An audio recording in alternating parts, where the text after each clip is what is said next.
저희 장인 장모님은 90이 넘으셨는데 대구 아파트에 두 분이 사십니다. 장모님은 거동이 다소 불편하셔서 정부에서 지원하는 요양보호사가 오셔서 가사를 도와주시는데, 그 요양보호사는 처음 오셨을 때 교회 다니시는가 봐요. 저도 교회 다니는데 교회 다니는 사람끼리는 형제 자매니까 뭘 따질 게 있겠습니까? 라고 말씀하셨다고 합니다. 그런데 장인 장모님은 그 요양사 아주머니가 예의도 없으시고 성실성도 부족해서 좀 불편하다고 하셨습니다.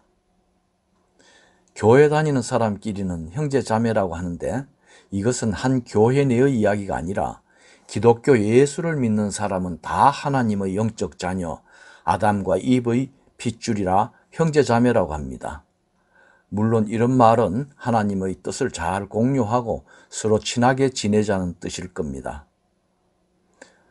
기독교인끼리 특별히 친하게 지내려면 먼저 교회끼리 서로 친해야 할 텐데 잘 모르겠습니다.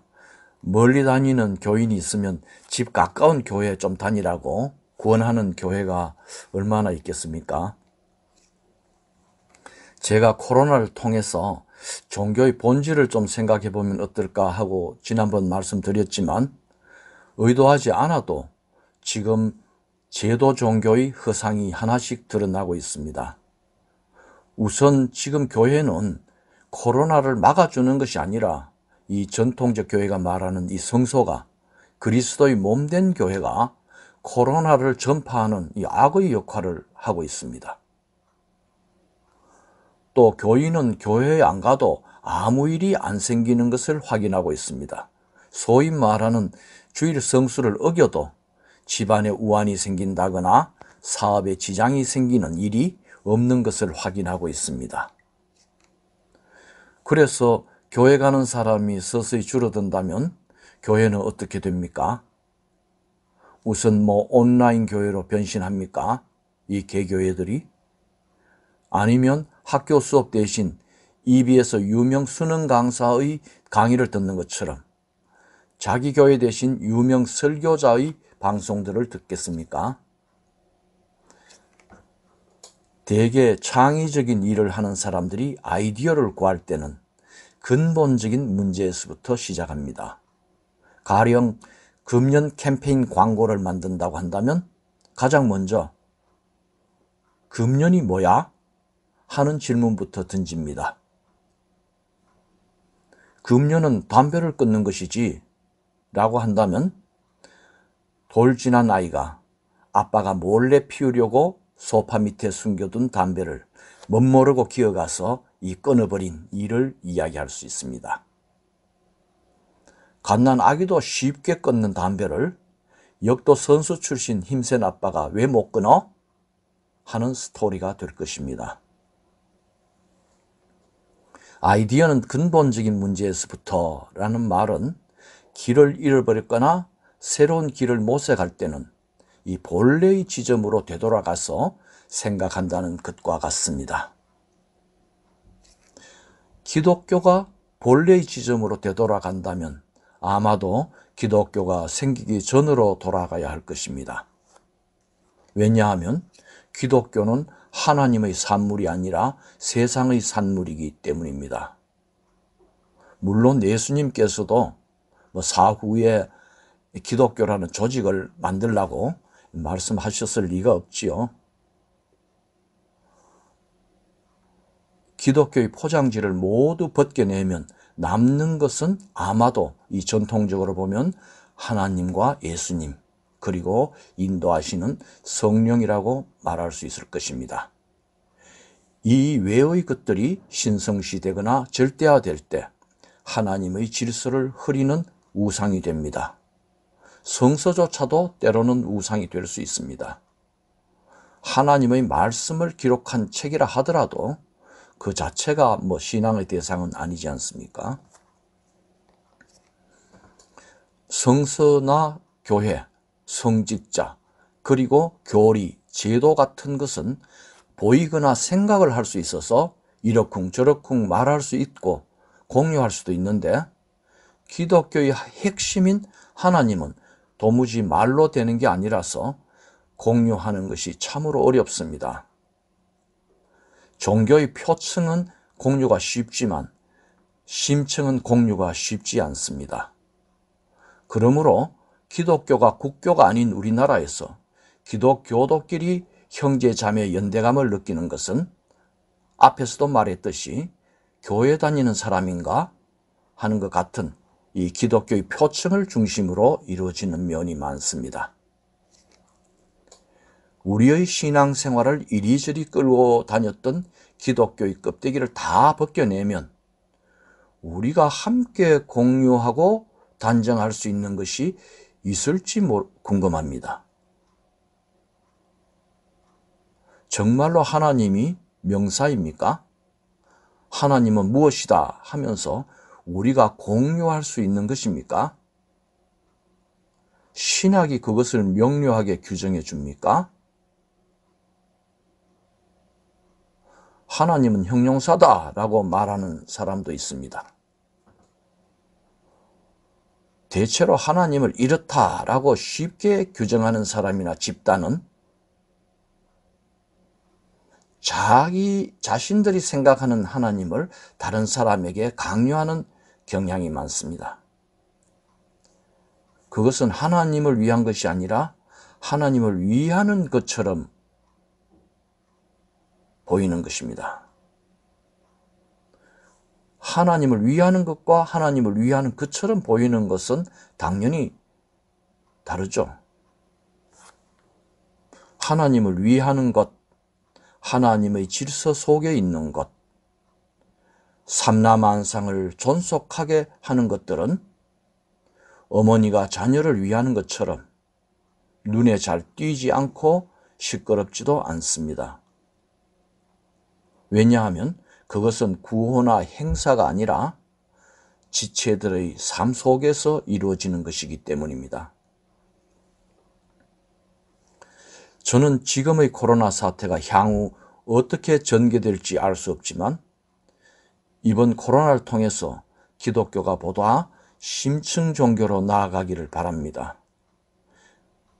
이것이 종교의 경향성을 말하는 것이 아니라 이 본래의 모습으로 돌아가는 것을 말합니다.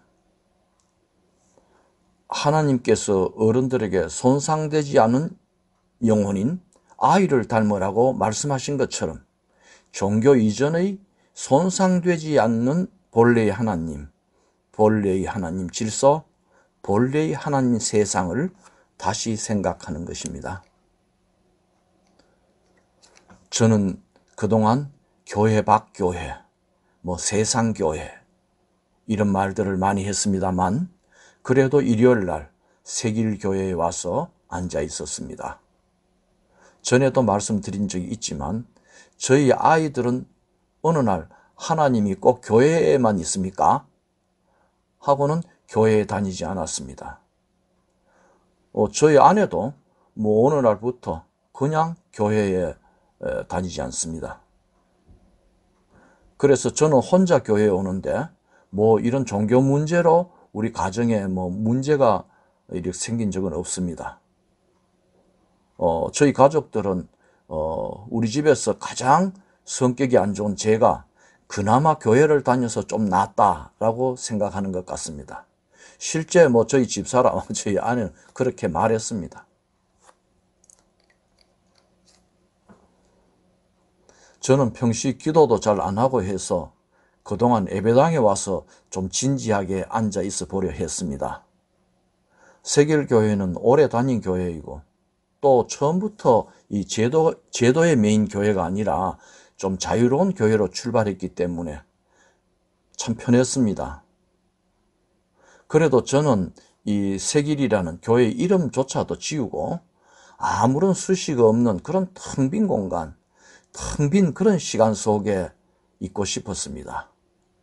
시간이 있기 전부터 계신 그 영이신 하나님을 온전히 이 예배 시간 속에서 받아들이고 싶었습니다. 그렇게 오래 기간 앉아 있었지만 일부 기독교인들이 간증하는 것 같은 그런 또렷한 체험을 하지는 못했습니다.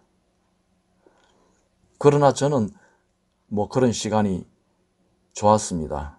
때로는 좀 위로도 받고 때로는 무언가 힘을 얻는 또 그런 시간이었습니다. 지금 생각해 보면은 그런 시간들이 제 삶에 많은 영향을 준 것 같습니다. 그러고 보면 이 기도와 삶, 또 제가 일주일에 한 번씩 왔던 예배당과 또 일상적 삶의 공간은 분리된 것이 아니었습니다. 뭐 하늘에서 내리는 비가 이 땅에서 흐르는 것처럼 말입니다. 이 자리를 빌려서 그동안 제가 예배당에 편히 앉아 있을 수 있도록 해주신 여러분들께 감사드립니다. 그리고 저를 가르쳐 주신 모든 교우 선생님들께 감사드립니다. 그러나 지금은 코로나로 예배당 공간에서 특정한 시간을 보내는 일은 어렵게 되었습니다. 아마도 뭐 다른 교인들도 마찬가지겠죠. 이런 조직체의 종교활동이 제한되는 것은 그동안 교회 안에서 말하던 것을 이제 우리 생활 속에서 실천하라는 뜻이 있다는 생각이 듭니다. 세상 만물 속에서 하나님의 모습을 뚜렷이 볼 수 있다고 한 바울 선생님의 말씀을 다시 생각하라는 것 같습니다. 또한 교회에서 배웠던 것들이 교회 안의 진리가 아니라 세상 속의 보편적 진리라는 것도 깨달을 기회를 주신 것 같습니다. 이제 우리는 코로나 속에서 이 거대한 세상교회의 하나님을 받드는 세상교회의 신도가 되라고 하시는 것 같습니다. 그러면 동네에서, 직장에서 어떤 종교를 가졌던 이 피조물들은 허물 없는 형제 자매로 지내게 될 것입니다. 하나님은 종교의 하나님이 아니라 사랑의 하나님이시기 때문입니다. 하나님을 아무리 아버지, 아빠라고 불러도 본래 이름도 모양도 없으시니 우리가 상상하기는 어렵습니다. 그래서 하나님은 예수님을 보내주셨습니다. 그렇지만 예수라는 분은 옛날 사람이고 또 우리하고는 풍습이 다른 먼 나라 사람임에도 불구하고 그분의 말씀이나 또 삶의 속뜻은 누구나 쉽게 이해할 수 있습니다. 그리고 뉴욕 사람이나 아프리카 밀림에 사는 사람들도 다 같이 본받을 만한 게 있구나 하고 생각할 것 같습니다. 아마 생각할 것입니다. 성서에 나오는 사람 이름이나 지명, 그 시대 풍습이 우리에게 좀 생소해서 그렇지 사람 사는 것은 세상 어디에나 다 비슷하고 또 예나 지금이나 변하지 않는 것이 있다는 것도 느낄 수 있습니다. 바로 예수의 이런 속뜻을 예수의 교회에 가지 않는 코로나 상황 속에서 이 교회 밖교회 세상교회 사람들과 나누었으면 합니다.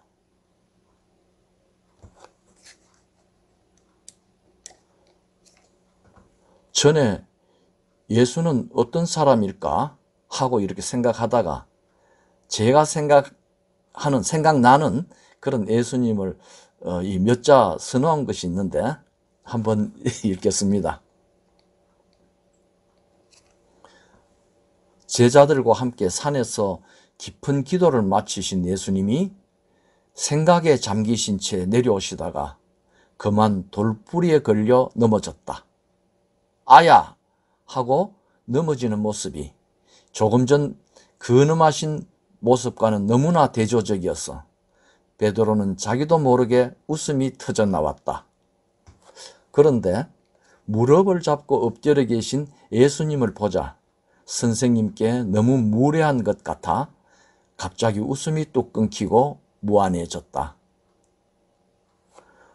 어쩔 줄 몰라 이리저리 보고 있는데 한참을 엎드려 있던 예수님이 고개를 드시고는 제일 먼저 베드로를 보고 싱긋 웃으셨다.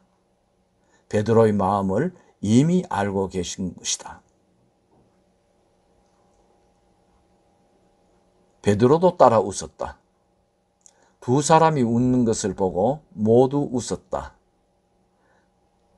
그리고는 예수님이 다리를 다소 쩔뚝이면서 사람들에게 말했다. 아, 배가 고프네요. 밥 먹으러 갑시다. 햇볕이 뜨겁게 내려쬐었으나 햇빛 사이로 산들바람이 불어왔다. 모두 머리카락이 같은 방향으로 날리고 옷들이 발랑거렸다. 가진 것은 없지만 밥 먹고 마을에 들어가서 사람들을 도울 생각을 하니 모두 기분이 좋았다.